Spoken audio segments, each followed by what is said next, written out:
নমস্কাৰ আৰু এটা পাক লগা কথা ক'বলৈ আহোঁ আমি যেন কওঁ হৰ হৰ মহাদেৱ মহাদেৱৰ অৰ্থটো আৰু যিকণ জানো সেইকণকে কৈছোঁ।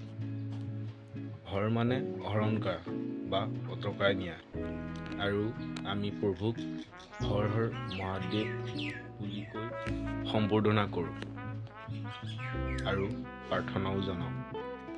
হয়, আৰু প্ৰথম হৰটোৱে কৈছে দুখ, কষ্ট, দুৰ্বলতা আৰু অপশক্তি আঁতৰাই নিয়া বা বিনাশ কৰা। আৰু দ্বিতীয় হৰটোৱে কৈছে আমাৰ চাৰিওফালে থকা।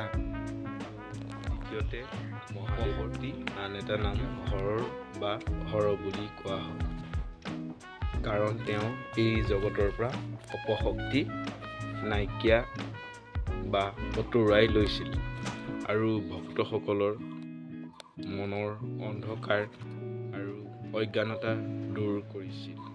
সেইটো কাৰণে তেখেতৰ নাম হৰ হৰ মহাদেৱ। আৰু আমি সকলোৱে কওঁ আহকচোন, আৰু হৰ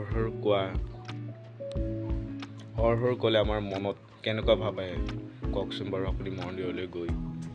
আৰু হৰ হৰ মহাদেৱৰ অৰ্থধ্বনিটো হ'ল এইটোৱেই।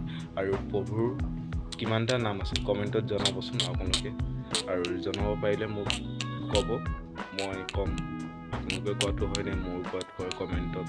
ধন্যবাদ। জয় অসম। আৰু হাঁহি থাকিব মই আৰু মোৰ এয়া ছোৱালী। ধন্যবাদ।